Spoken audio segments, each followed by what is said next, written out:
Hello and welcome to the Platinum Pride, a very special edition where the New Indian Express celebrates India at 75. We're using this series to look back at what we've achieved and to look forward. And we're focusing on foreign policy today, India abroad, a new world order. We have two esteemed experts in this area. They've worked together before, as we just discussed in the PMO of Rajiv Gandhi.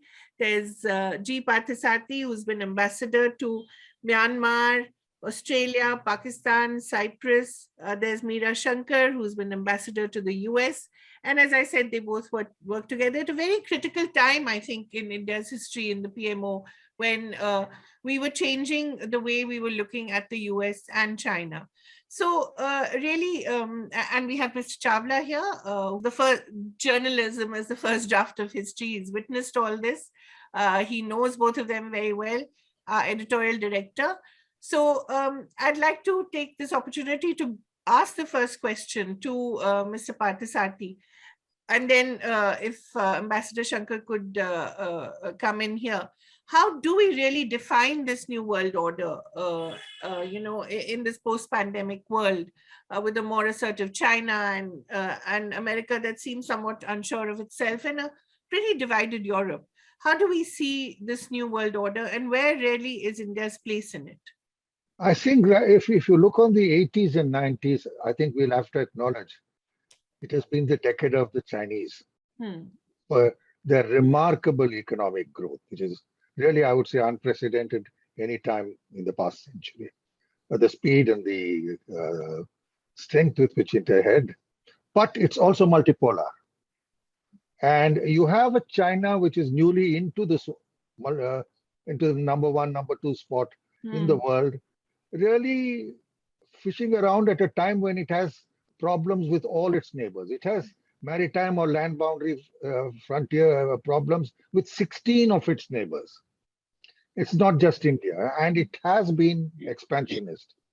At the same time, you have the US, which is still the number one power in terms of technology and GNP and so on, but it has now a competitor in China in the face of a waning Russia.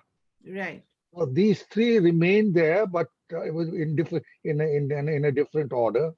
And you also have powers in regions asserting themselves. I would say India here, certainly, Brazil in Latin America. And in Europe, I think you see a waning of British power because they've left the EC and the emergence of a German-French duo. Right. So it is an interesting and changing world order in which I think the economy comes to play a substantial role, and which I think India in the last few years has not done quite as well as its full potential. Right. Master Shankar, where really does India fit in this new order? Well, I think the world order is in a state of flux. Yeah. I think the primary competition right now is that between America and China. If you were to look at what defines the current world order, you have a rising China, the passing of the US hegemonic moment, but still with the US remaining the number one power. So the conflict and competition between the two is sharpening in the geopolitical, economic, and technological realm. Russia is trying to navigate between these two and to create spaces of regional influence for itself by taking an independent stance on many issues, particularly in the Middle East or elsewhere. It has moved closer to China as a result of pressures put by the West on Russia after Ukraine. Right. So India confronts a world in which China is a neighboring state with which we have an undefined border. And it is a China far removed from that of Deng Xiaoping's China, which basically was following the advice of keeping its head low and building up its own strength. Now it feels its moment has come. And so Xi Jinping is asserting Chinese nationalism across the Asian continent, particularly with countries with which it shares land and maritime borders, which are not fully defined. So for India, it is a difficult moment. You know, you have a Russia, which on whom we used to rely, the former Soviet Union, which has shifted closer to China. You have a China which has tied up with Pakistan for its energy security and access to the Gulf.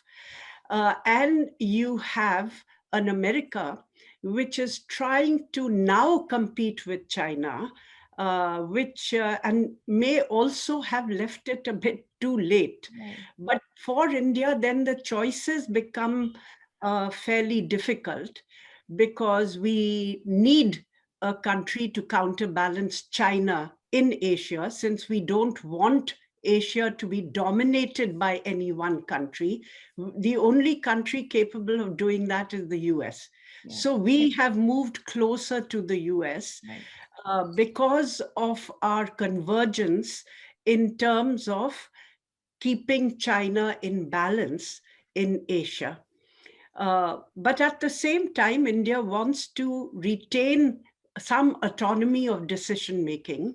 It doesn't want to be, called a US poodle, if I may say so.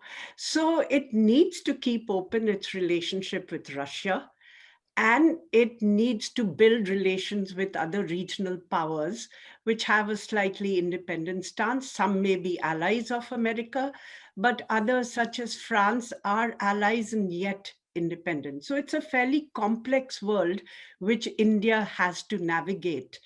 Our ability to do so will really depend to a great extent, as Partha said, on how we handle our economy, how we develop our potential, and also, I think, on the extent to which we have cohesion at home.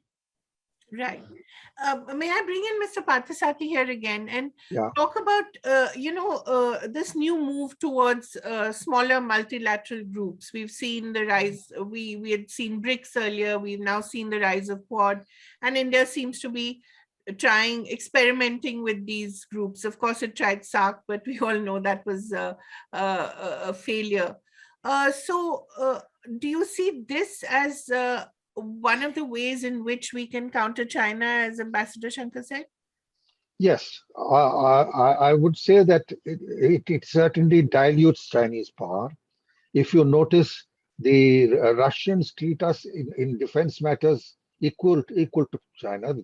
They're giving this S-400 missiles to us and China almost together.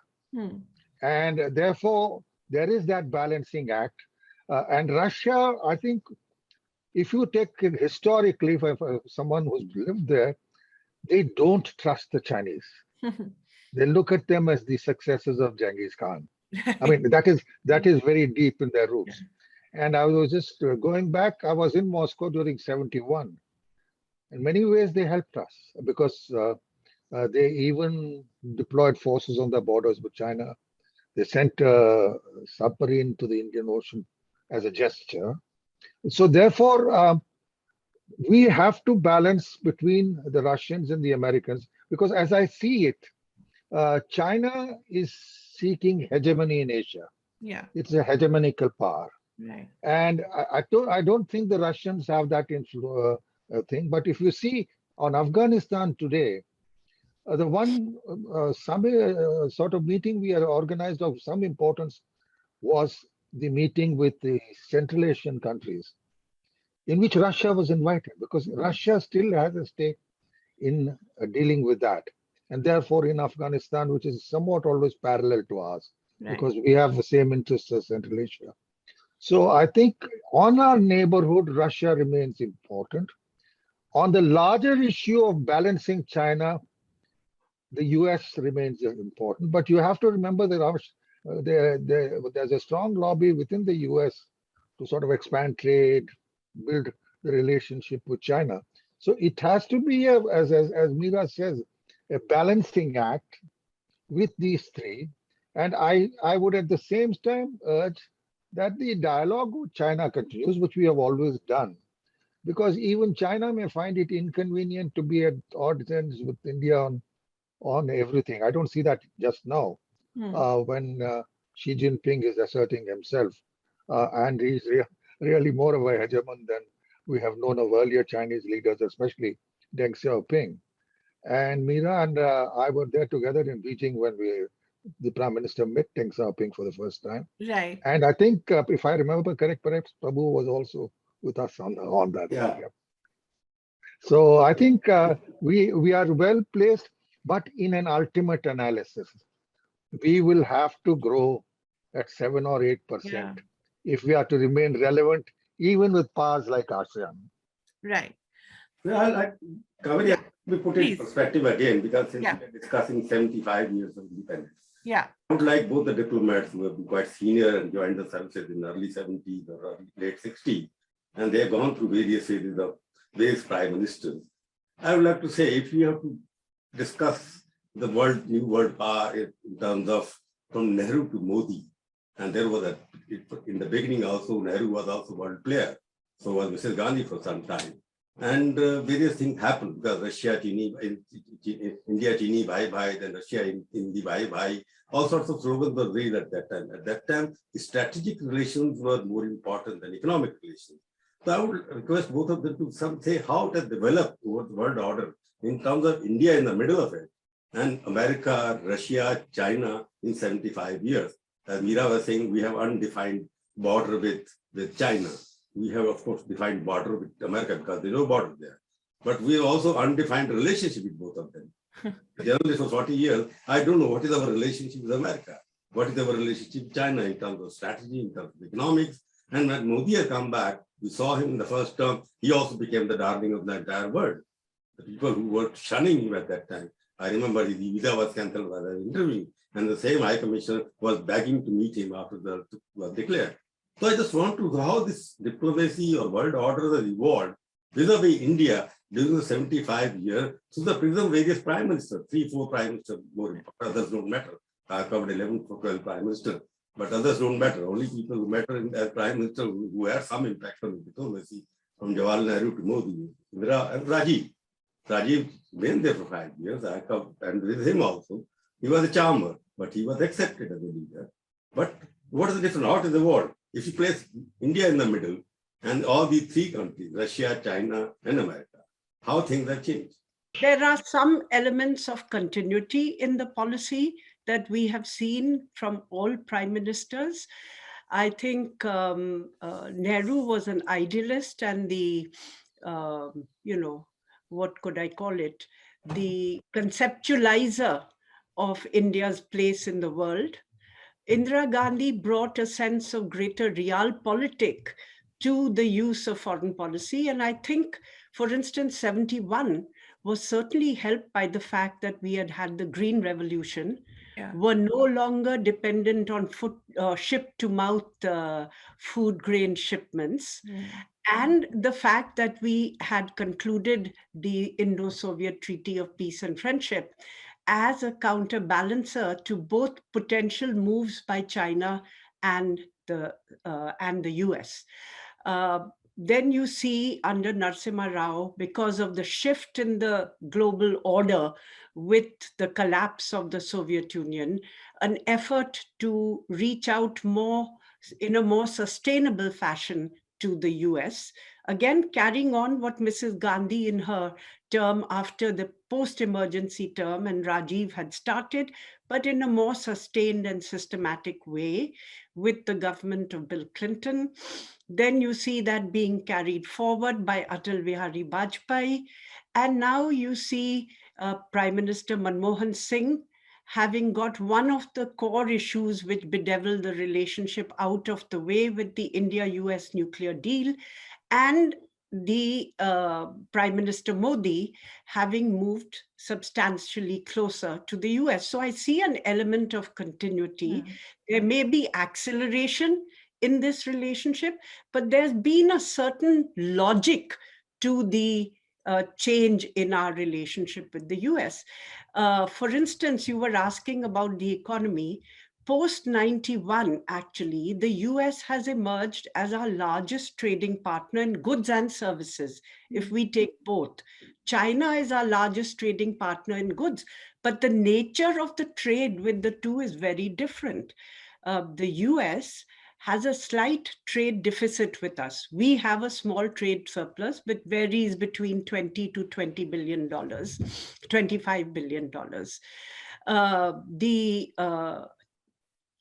Indian IT and high-tech sectors have actually evolved on the back of linkages with the US. Right. So the entire new sectors in the Indian economy, which have provided dynamism to the economy, have emerged as a result of the linkages with the US. Right. Today, we are exporting more than $100 billion worth of software, and 60 to 70% of this goes to the US.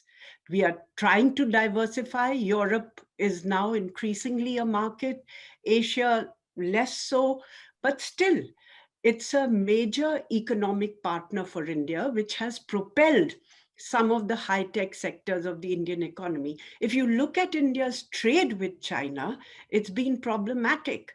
Till 2002, trade was minimal. Then it has grown substantially because we have also eased up areas of investment for China and also eased up some of the trade restrictions.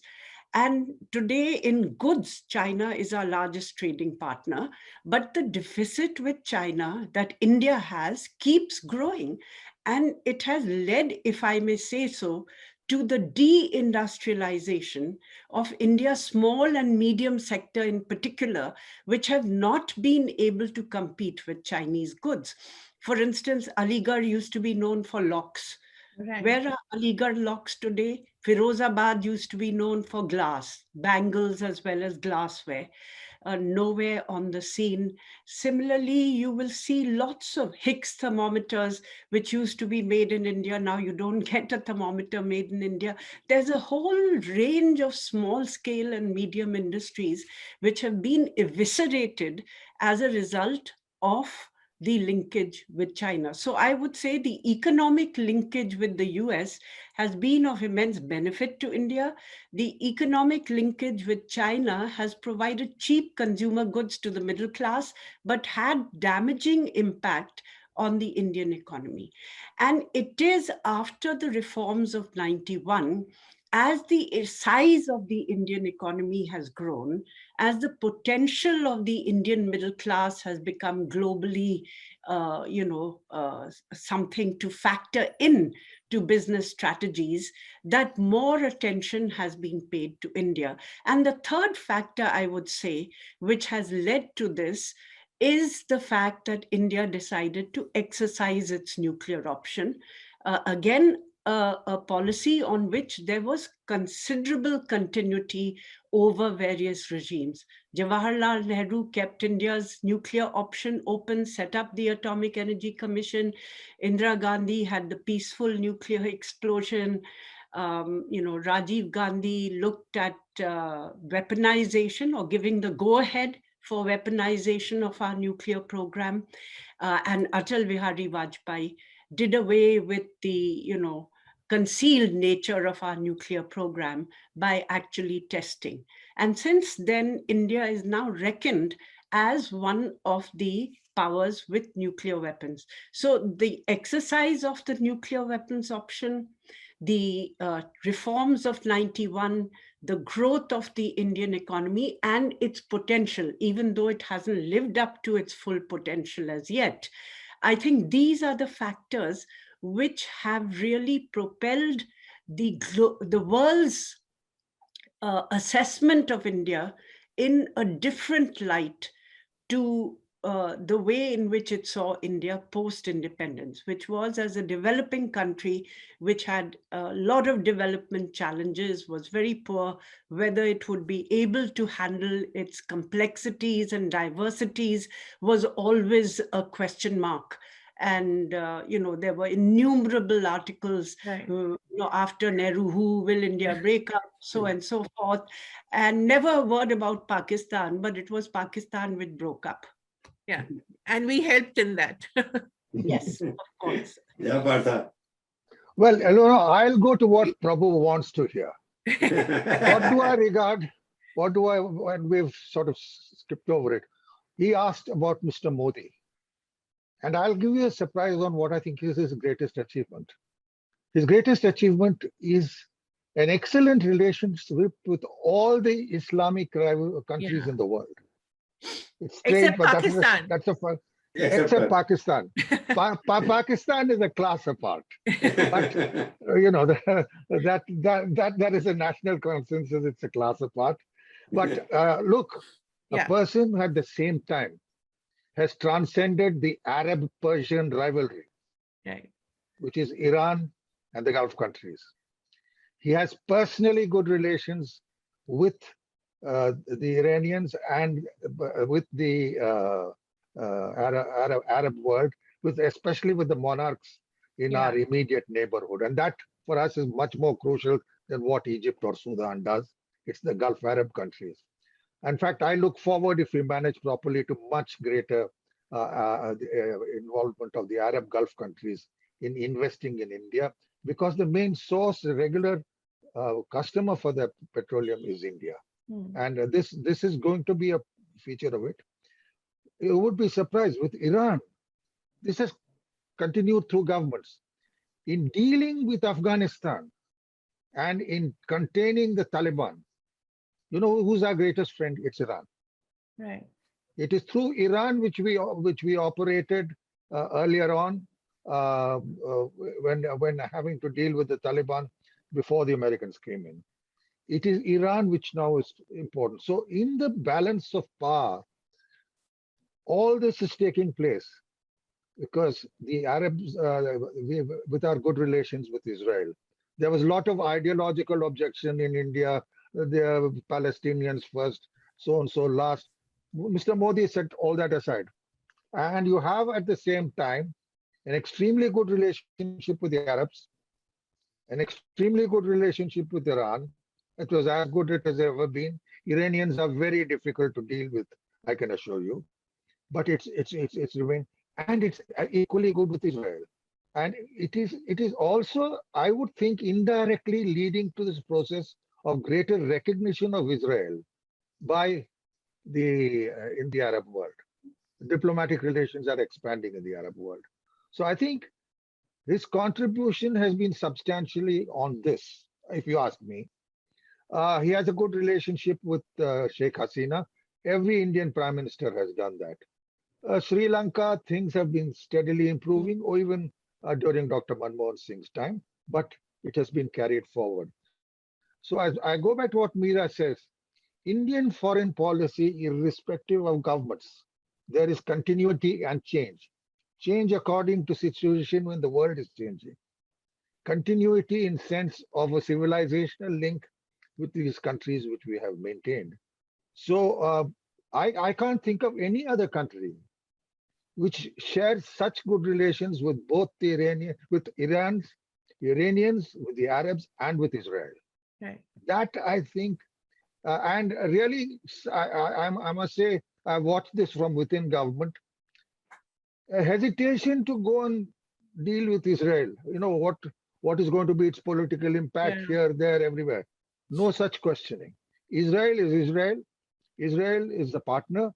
The Arabs are also moving with them, and it's time we move with them. There is this past shyness to, acknowledge that we have relations with Israel. We've gotten over that. And importantly, Partha, it was Narasimha Rao who started it. He started it, but he opened it up. He had the political problem at home of people within his cabinet, I know, saying, what is he doing? It won't go down well with people. It's not happened. Indian people are sensible. Yeah, Partha, I think the big shift is that, the Arab Gulf states in particular, and even countries like Egypt, see Iran as their principal rival. And in that, they see a confluence of interests with Israel. So the animosity or antagonism which characterized the Arab interaction with Israel has, in a sense, faded gradually over time. And most of that rivalry is now focused on Iran. So that created a space for India to actually do this balancing in a more sustained way. I think what Prime Minister Modi has done is he is the first head of state, head of government to have visited Israel from India. We've had other visits and other interactions, and you're right, it was Narasimha Rao who opened up the relationship with Israel. But I think this is the stance that Prime Minister Modi has taken, where he has gone on a visit. The balancing between Iran and Saudi Arabia is the other major, balancing act that he has managed in the Gulf, because we did have reasonable relations with Iran earlier, and we did have some good relations with some of the Gulf states. But because they were dependent on Pakistan for their security and had security pacts with Pakistan, there was always a certain tension in the relationship. And I think there, Mr. Modi has reached out to Saudi Arabia, reached out to UAE, and these countries have really shifted in their approach to India, which I think has helped India on a number of issues, including some of our domestic issues, and also the economy, because you're seeing more investment flow in from these countries. If I'm right or wrong, you can correct me. I think both of you are making more emphasis, trying more emphasis on economics of diplomacy rather now. It is more economics which is determining now what kind of global world order we will have, world order, global order, whatever you want to call it. Because and we are talking about Arab countries and whatnot. It can be, as a journalist, I look at it different kind of, it's a community war, basically. Mr. Modi suits him to have a Shia nation on this side, Shia versus the Sunnis, because the rest of the world is Sunni, the Arab world. And therefore, Iranians are mostly Shia. That is one particular way of thinking. I remember Chandrasekhar, there was some problem at that time. Something was to happen and some airlift was allowed or not. Partha will recall that. At that time, it created a lot of problems because it was Iran involved in that.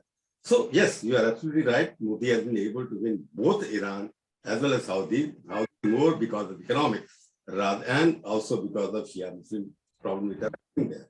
What is the new world order we are discussing now? Because we started from Nehru to whatever. This is the new world order. This is a new world.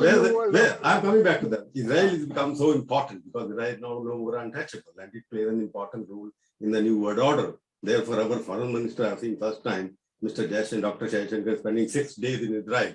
I've never seen a foreign minister of any country spending 6 days in Israel, meeting every Chaplasi and minister, whoever was available to him. What he did in Singapore also doing the same thing.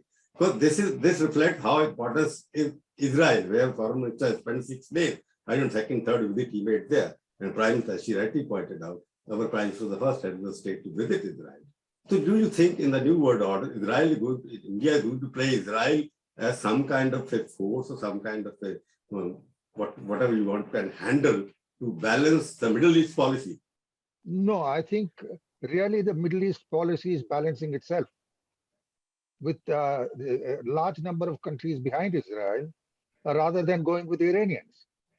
So the split between the, making this a split between Islam and other religions, that's over. It is more, the Iranian-Arab rivalry is civilizational. It emerged even when they adopted Islam. Their practices were different. So when the Shia order emerged in Iraq. So I think as far as India is concerned, we have not allowed domestic politics to come in the way of building on this relationship. Whether it was Israel, whether it was Iran, whether it was Saudi Arabia. Saudi Arabia has been a very difficult relationship, and I think Meera has said it very well. There was a security dimension brought in. And I mean, let's be real. Balancing India with Pakistan for them is not any good any longer. And in fact, if you look at the way the UAE, which is our largest sort of supplier of remittances of police and of petrol and so on, it's the UAE which called Pakistan to order. And then thereafter, this Saudis and others have followed suit. Yes, they will keep in touch with Iran, with Pakistan. It is an Islamic country with a disciplined military force. But India is looked at separately in terms of a larger balance in that region. And right now also they will experience problems with the Turks, which is happening. So I think we have played the Islamic world order well. We are, Turkey is a country it's very difficult to have good relations with. And very frankly, I think we should put the Turks in their place with much closer relations with Cyprus and Greece. Because the Iranian Turks have a sense of their own history, which is not relevant, I think, in this day and age. So we within this, what I call, or what is now called as the Indo-Pacific region, India has fared well, very well. But again, I go back to the basic point. If you want content in your relationship, then the economy has to grow and an industrial base has to come up in this country. As Meera noted, I mean, it's pathetic that, to be honest with you, you think we can't get the toys which are made elsewhere and reproduce them here? Yeah. Our kids play with toys which are imported. I mean, we reach really that stage. Right. So, Kaveri, just a minute. I will just agree with you that yes, it is the economy and technology, actually, mastery of technology, which is going to drive dominance in the 21st century world. And therefore, you see the competition between the US and China to some extent is geopolitical, but also to some extent it is technological. Who will dominate the 5G technology? Who will dominate artificial intelligence? Who will dominate robotics? You know, there are a whole range of new emerging technologies, and anybody who can write the rules for that in a way in which it tilts it in their favor, or can gather people to use that technology because they are seen as more friendly, will actually have global dominance. And I think that is where India falls short. We have not kept pace economically. Our economy has been really in a very slow state right since 2014, you know, before the pandemic as well. And it's only now beginning to come up to pre-pandemic levels. But, you know, say we were actually to achieve our goal of being a $5 trillion economy, well, it puts us in a different league. We then become something like the third largest economy, not only in PPP terms, but also in actual terms. And that makes a whole heap of difference to what you can do globally, to how you are perceived, to what the weight of your market is. And the second area is for us to develop our own technologies. I think I just heard, I mean, I was very happy to hear that big companies are now plunging in to the renewable sector, including green hydrogen. They think that that is going to be a technology of the future. Both Reliance and Adani have said that they are going to do this. Other companies are trying to build 5G, but a lot of it is based on, you know, really buying out technology from elsewhere. And then, so strengthening our own R&D base is critical. And here our companies have been very slow. I think Tatas were the only ones who got so many patents for the cars that they built. But most of the rest that we produce is really based on technologies which we buy out. And so each cycle means we are behind the curve. So I'm just to stop you because we're deviating into different world of technology and what not. It's good for India or bad for India, that's a different thing. But technology has not reduced the expenditure on defense all over the world. Because technology, more you become technologically superior, you have to buy superior planes, you have to buy superior everything else. So technology is basically meant to help this. As a journalist, as an active person, I can think more helping the rich rather than the poor. and disparity between poor and the rich during the 10 years has gone up after technology became the driving force behind the whole thing. Because now 1% of the people in global India, they own 88% of the assets.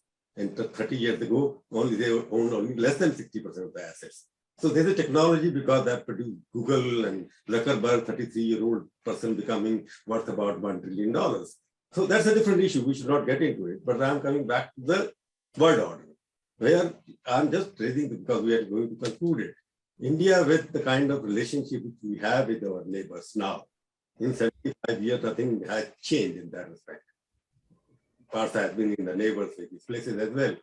With America, Mrs. Gandhi, you know how she dealt with America at that time. So when we are coming to that economics, yes, we are there. We are important. But we are third rank. We can become a 5 trillion economy if your inflation rate goes to 20%. You don't have to do anything else. GDP will become 5 trillion if you raise the inflation rate as is happening now. So it has to be in real GDP, $5 trillion has to be on static prices, on stable prices rather than on. Of course.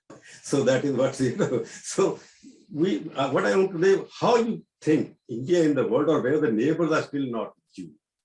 All of you are looking at you with suspicious eyes, or they expect more money from, like China is distributing money to everybody else. So economics is becoming important. You will buy neighbors or you will win neighbors.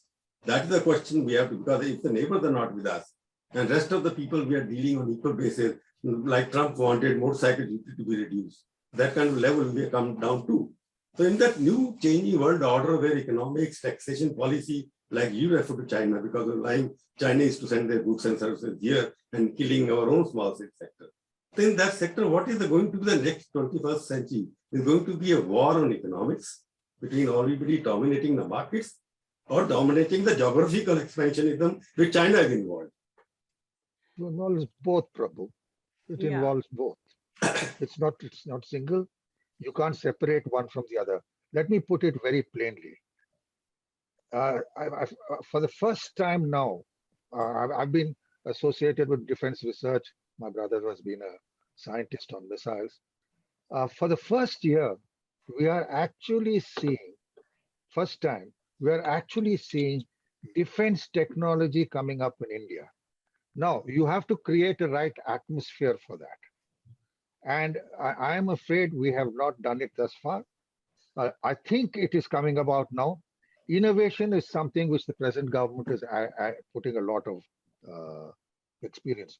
But in today's world, unless you have the economy growing, your people reasonably satisfied and prosperous, the economic growth reaching down to everybody, and finally, you move ahead on technology. Everything we have to buy. We have not allowed our own scientists to develop this, and we will have to conduct our foreign policy in a way, as we have been seeing, technology now coming in, American firms shifting, create conditions here in India, economically and politically, for that to happen. I would agree with Partha. You know, it's both. You can focus on the economy and should, because that's the core. You know, your economic capacity will determine actually what you are able to do globally. But at the same time, if you ignore your deterrent capability militarily, then you invite aggression against you. So you need to be able to balance both interests, keeping the economy going and at the same time handling your defense in a manner which is sufficient to deter adversaries from taking adventurous action against you, and building whatever diplomatic alliances you need for that globally, particularly in this phase where the power gap between you and China is quite large and is going to take time to transition to a better balance. You need to create external balancers. And then you need to try and procure for India the resources that we need for our development. For instance, lithium, if we are going to go into electric cars, or hydrogen, you will need lithium. And China has cornered most of the lithium resources of the world. So keeping an eye out for the economic resources that we need and for developing markets for our goods beyond just being a market ourselves, I think is going to be very, very important. Both are going to be critical. In conclusion, if I may ask Mr. Chawla, really one question that bedevils India all the time, the Pakistan question and the Kashmir question, where does that stand in this new era? You're asking me? No, I'm asking. Yeah, will it be solved in 21st century or not? Yes. Will we finally see a solution to it? Will there be a Pakistan as part of the world order or not at the moment? Yeah. The two ambassadors, yes. Well, let me put it as someone who's lived 5.5 years in Pakistan. Yes. There is a schizophrenic element to this as far as Pakistan is concerned. It can see, I'm talking of the establishment, and let me be very clear, I draw a very clear line between people and the establishment. Right. I think the person who recognized that early on was Mrs. Gandhi, though the Pakistanis were more scared than respected her because of Bangladesh. And the important thing was we were able to turn things around when we started developing this.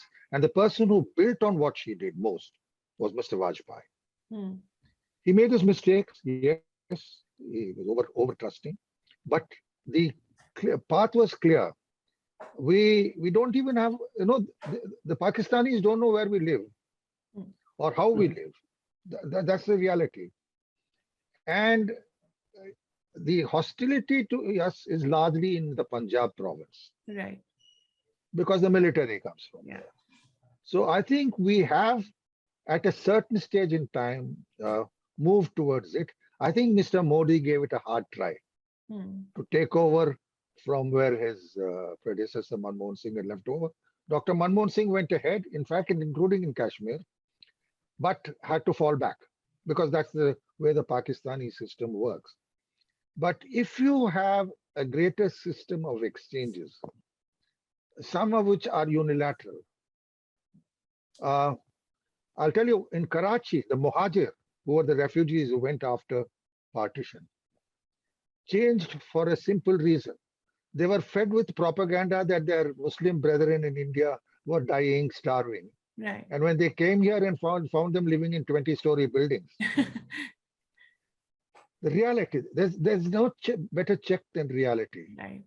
And many things we had worked out in Mr. Vajpayee's visit for this. And Mr. Vajpayee was a great proponent of this.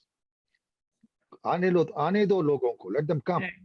Right. India is not going to fall apart. Right. And it was taking shape, and then Kargil, various things happened. And the government changed. But we have to learn to understand their weaknesses. Their weaknesses is one of that is the Pakistani Punjabi militarism. You have to understand that part of the problem and then move ahead. Because yes, we're going to have a cash problem for a long. I think there are some structural issues within Pakistan which also drive the India-Pakistan rivalry, and that is the army dominance of the polity in Pakistan, which is dependent on projecting the threat from India. Yeah. They apportion to themselves such a large amount of resources, even when the country is sinking economically, They dominate all sectors, from farms to industry to running the electricity system.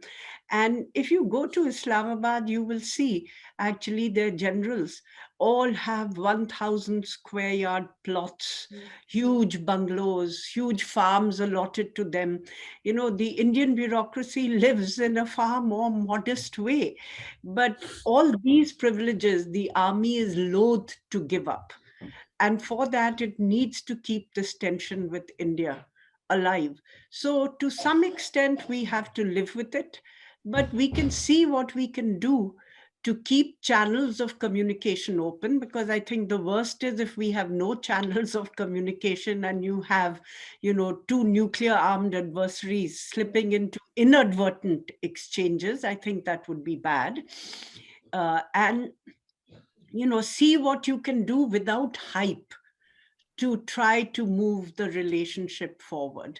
I think that's the best you can do. It's the excessive hype each time that we, you know, get caught into, which then also encourages a backlash from sections in the Pakistani establishment, security establishment, which are loath to see this movement. So I think a little more realism, but at the same time, an openness should be there, and firmness in dealing with that. What about the takeover of Taliban in Afghanistan?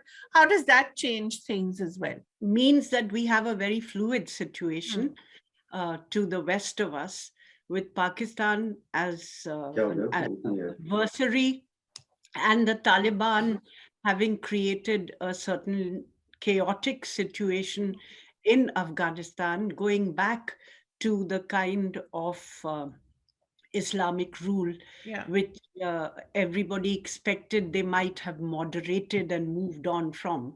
But in terms of what they are doing, they haven't, though they have reached out to India, and we're seeing that we have agreed to give humanitarian aid to Pakistan, to Afghanistan, food aid, and that Pakistan has agreed to provide us transit at the request of Afghanistan, not at the request of India, which they have made clear. So the Taliban too would like to have some room for maneuver vis-a-vis Pakistan. I'm sure that many of them are nationalists and ideologues also, but at the same time, they would like to create space for themselves. So if you see, they want to go ahead with using Chabahar in Iran because it gives them options vis-a-vis Pakistan. There will be, because, you know, a nation's geographical situation also determines what its policies are going to be. And to that extent, I think Afghanistan would be loath to be completely dependent on Pakistan. Having said that, of course, it's an entirely new situation and we have to wait and watch how it develops. I'd just like to add one thing to what Meera has said. I have been there on 5 occasions to Afghanistan and seen virtually the whole country. Listen, after our very imaginative aid program, it's the best aid program we have. Everything Indian is liked. We built them dams, we gave midday meals for their school kids, hundreds of them coming and getting educated here. And therefore, India has this image. And I found this when I visited some shops in Kabul. I got Pashmina shawls at a price I could never get in Kashmir. It's as good as that. So I think, as Meera says, let this take its own course. Do what you have been doing, which is to give them assistance which touches their people. And the port does, because it makes the imports easier. Most important, keep up your assistance in a manner which they want, which we can get done there, and you will always remain the good guy. And let me tell you one more thing: Pakistan is having problems with its own Pashtuns. And its real problems now are going to arise northwards in the Pakhtunkhwa province, and in bordering areas of Afghanistan. So it is a complex issue, and I think we're handling it reasonably well, because there are a lot of people now who've spent long times in Afghanistan. In 5 visits, I really picked up this, and I think the economic interaction by which we transfer education and other facilities to them and do what they want. I mean, this 50,000 tons is just a beginning. In our godowns, we have much more which goes waste often. So I think that is something we can provide. I would not necessarily do it through Pakistan. I would get the UN Food Organization to do it through Chabahar and through Iran. I don't want our assistance to get linked with Pakistan. Right. Wonderful. Mr. Chawla, any last questions? Any last thoughts? I just want to say that as they were talking about continuity, diplomacy, because the diplomats have also spoken the same language.